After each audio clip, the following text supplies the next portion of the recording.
Hello everyone, I hope you are doing well. So today I'm going to talk about Russian formalism. So let's start. Russian formalism was a prominent literary and linguistic movement that emerged in Russia during the early 20th century. It focused on the formal aspects of literature and language and emphasizing the importance of structure, style, and the unique features of literary works. So, you know that new criticism emphasizing on content. So, where new criticism emphasizing on content, Russian formalism they focused on the form, on the structure, on the style, narrative techniques of the text. So, let's see the historical background of Russian formalism. Here are some historical background. Which are they? First is that the early 20th century of Russia. The Russian formalism developed in the tumultuous period of pre-revolutionary and early Soviet Russia. This era was marked by significant political, social, and cultural changes, including the Russian Revolution of 1917. So, when the Russian Revolution, which happened in 1917, happened, it impact on the social and political culture of Russia, and it also changes the intellectual and artist of this time and the subsequent formation of Soviet state. These changes had a profound impact of the intellectual and artistic climate in Russia. So these theories had the impact on it, the revolution of Russia in 1917. Then they rejection of traditional approaches. So they rejected the traditional approaches. As you know that new criticism they focused on content, and Russian formalism they focus on form. So both these theories they rejected the traditional approaches. Which are the traditional approaches? Traditional approaches are the focused on author's biography, focused on historical background. So they rejected this kind of traditional approaches. The Russian formalists rejected traditional literary criticism and the dominant literary theories of the time, which often focused on the content, authors' intentions, and socio-political themes of literary works. They sought to create a more systematic and scientific approach to the study of literature. So they rejected the traditional approaches. Then, linguistic and structural influences. So, formalists drew inspiration from linguistic structuralism and other scientific disciplines. They were influenced by the works of linguists like Ferdinand de Saussure and structuralist theories that emphasize the importance of formal system and structure in understanding human communication. So structuralists what they do, they focused on the structure, the formal systems, and the Russian formalism, the formalists they also get influence from the structuralist theorist like the famous linguistic Ferdinand de Saussure. So they are highly influential in post-revolution Russia from 1911, 1910 to 1930s. So they are highly influenced in 1910 to 1930s. Following the Bolshevik Revolution, Victor Slavovsky published his essay, which is Art as Technique. Art as Technique. So this was another intellectual revolution. Then Slavovsky emphasized the autonomy and liberating power of art and aesthetics. So Slavovsky, he was the famous Russian formalist. He emphasized the autonomy and liberating power of art and aesthetics. This was against the Marxist view on art being a reflection of ideal social reality. So what happened? These Russian formalists, they went against the Marxist view, because Marxists think that the art should be a reflection of ideal social reality. Mean art should spread morality, art should give you the order, art should give you the advice. Without it, there is no existence of art. So they believe that art should be the reflection of ideal society, and Russian formalists, they rejected this because they focused on art for art's sake. So there are three formalist school. Important point, you have to note it down. There are three formalist school uh, in the development of Russian formalism. Which are they? First is Moscow Linguistics Circle, which is also which is the abbreviate form is MLC, Moscow Linguistic Circle. Then Opoyaz, which was founded by Victor Slavovsky. Then Prague Linguistic Society, and Roman Jacobson was famous for it. So, Prague Linguistic Society. Let's know these schools one by one. First is the Moscow Linguistic Circle. The Moscow Linguistic Circle was a group of social scientists who worked in linguistics, semiotics, and literary theory. The group was active in Moscow from 1915 era to around 1924. Then the group's founder was Philip Fortunatov. Other members include Roman Jacobson, Grigory Vinokur, Boris Tomasevsky, then Peter Bogatyev, Nikolai Trubejokoy. Sorry for my mispronunciation, and you can read by your own. Then Boris Ekinbaum, Viktor Slavovsky, Yuri Tianov, and Osip Brick. So please note down it, because sometimes they ask this type of question. The group's goal was to connect poetics and linguistics. They wanted to show that you could not properly understand one without other. So this is about the Moscow Linguistic Circle. Then the second school is OPOYAS, which is an acronym of this, and which translate to Society for the Study of Poetic Language. This is important. So Society for the Study of Poetic Language. It was a group of linguists and literary critics in Saint Petersburg, Russia. The group was founded in 1916 and dissolved in the early 1930s. Opus was led by Victor Slavovsky, you have to note it down, and included other members are like Osip Brick, Boris Ekinham. Opus was one of the precursor groups to Russian formalism, and Russian formalism was a movement of literary criticism and interpretation that emerged in Russia in the second decade of the 20th century. It remained active until um, about 1930.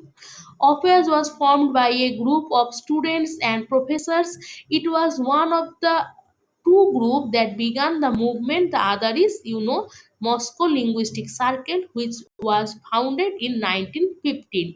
So their first is the Moscow Linguistic Circle, then Opus, and the third is Prague Linguistic Circle. So let's know about Prague Linguistic Circle, which was a group of linguists, philologists, literary critics, and cultural analysts who met in Prague in 1926. The group's member wanted to create a new approach to linguistics. They developed a structuralist approach to language and literature. So they developed a structuralist approach to language and literature. Then the Prague Linguistic Circle developed methods for analyzing language, including phonology, syntax, semantics, literary devices. So the Prague Linguistic Circle developed method analyzing like language, phonology, syntax, semantics, literary devices. So the first president was Willem Mathesius.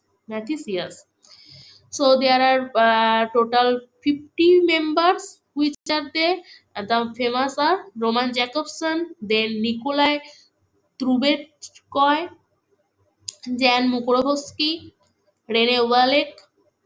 So Russian formalism, a school of literary theory and criticism that emerged in Russia during 20th and 20th century, introduced several key concepts that fundamentally reshaped the way literature was analyzed. So here are some concepts of Russian formalism. So I am going to discuss the major concepts of Russian formalism.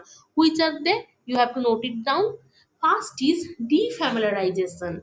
So Russian formalists, what they talk about? They talk about defamiliarization, or also you can say Austrain. This idea, the idea that literature's primary function is to make the familiar seen unfamiliar, encouraging readers to engage with the text more deeply by breaking routine perceptions. So, you know that in our ordinary life, we face many events, right? But these are familiar to us. Like we are going to school, then we come back, then we eat our dinner. But when a writer write about this thing, he try to make it unfamiliar, he try to make it different through its his narrative technique, through his structure, through his style, and this make us encouraged to read the text.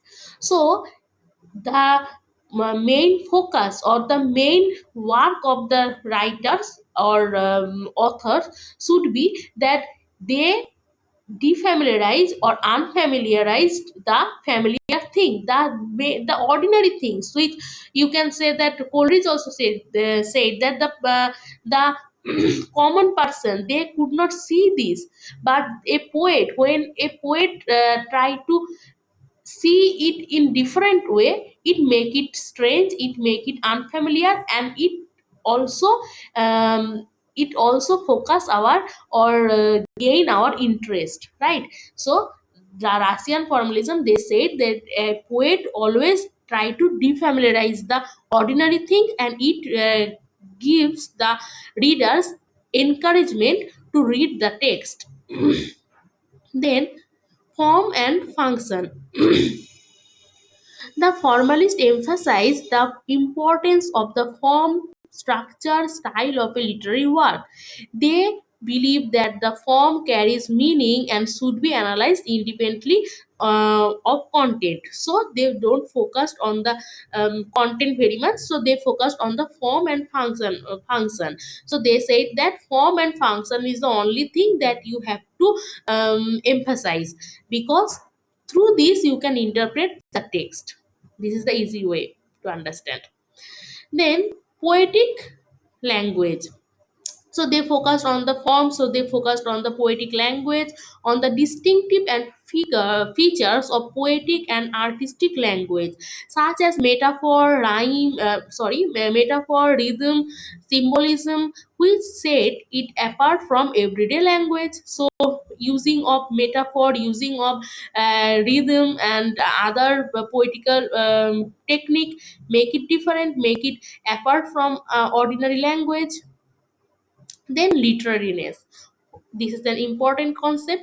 The formalists sought to define what makes a text literary and distinct from non literary language, often highlighting the deviation from ordinary language. Mean a writer try to write it in different way and it make it literary, it make it different from the non literary language. Mean a ordinary person going to tell you the story, and when the writer going to tell you the story, it makes some the story is same, but it is up to you that how you convey it, how you try to describe it. So it you make it literary, right? And it different from non literary text. Roman Jacobson gave this concept. Roman Jacobson and Boris Ekinham both involved in this term literariness. Then plot and story, right? That you have a story, like Ram going there and then he came back. But how you tell, it's up to you.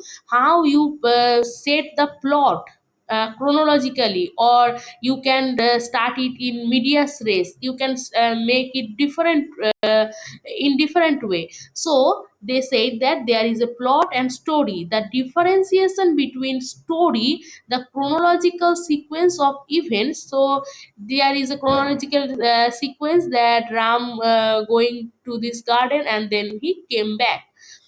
So Ram went this garden and then he came back. But when you, it's up to you that how you set this event, and this is called plot, and how these events are presented and structured, highlighting the importance of narrative construction, that how you present this narrative.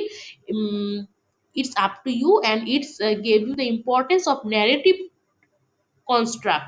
So they talk about plot and story. Then, historical poetics, the analyzing of literary works within their historical and cultural context, considering that how they respond to the specific condition of their time. So, uh, they also focus that how historical and cultural context, and considering that how they respond to the specific conditions of their time. Boris Ekinham give this concept.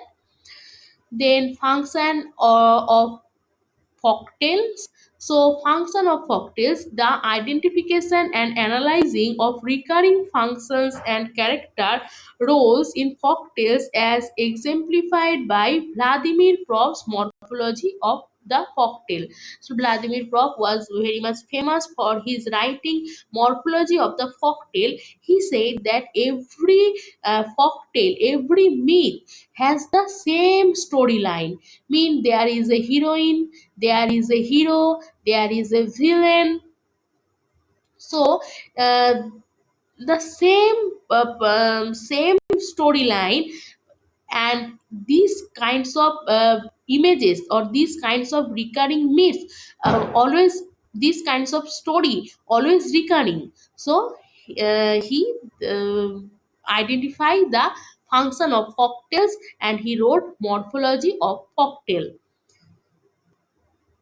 Then thematics, the relationship between the content or theme of a literary work and its formal structure, emphasizing how the theme is presented and integrated into the text. Then literary evolution, the study of how literary form and genres evolve over time, examining the development of literature in various historical periods. Then semiotics of culture. Yuri Lotman's concept that culture can be studied as a semiotic system, focusing on the sign and symbols in various culture expressions. So here also, like Vladimir Prop, he focused on the semiotics of culture. Then foregrounding. This is important. Foregrounding. Foregrounding is a literary concept that was borrowed from Russian formalism. It's a linguistic strategy that draws attention to certain language features to shift the reader's attention from what is said and how it is said. So, what is foregrounding? It is a literary concept that borrowed the Russian formalism. It's a linguistic strategy that draws attention to certain language features to shift that how the reader's attention it shift from the reader's attention and how it is said and what is said. So there are some important major theorists. Who are they? First is Victor Slavosky. So here I only give you the their main concept, key concept, and some writings, some important writings. After that, I will take one by one these writers. Okay. So Victor Slavosky, his key concepts are defamiliarization, important, very much important. Defamiliarization or restraint, foregrounding, automation, story versus plot, as schematism dominant. And his important, very important work is art as technique or art as device. So you have to note it down. Then Roman Jacobson is famous for poetic function of language, poetic the dominant in literary analysis, metaphor and metonymy, literariness also this concept also engaged with Boris Ekinham. Then also he's also engaged with sigmatic and pragmatic. I will talk about it later. And his most famous writing is Linguistic and Poetics, the two aspects of language and the two types of aphasic disturbance. Then Boris Ekinbom's key concept, historical poetics, literariness. He also involved in literariness concept, and his important books, the theory of formal method, also known as theory of formal method. So the theory of formal method. He was born in 1886 and died in 1959. Then Vladimir Pop is very much important, and his key concept, as I already told you, morphology of folktale, because he researched on the recurring images, recurring myth of the folktale and myths. So his important work is morphology of the folktale. Then Yuri um, Tianov, he was born in 1894 and died in 1943. His important concept is the literary evolution and the literary movement. And his important work, The Problem of Verse Language on Literary Evolution. Then Boris Tomasovsky, he was born in 1890, died in 1963.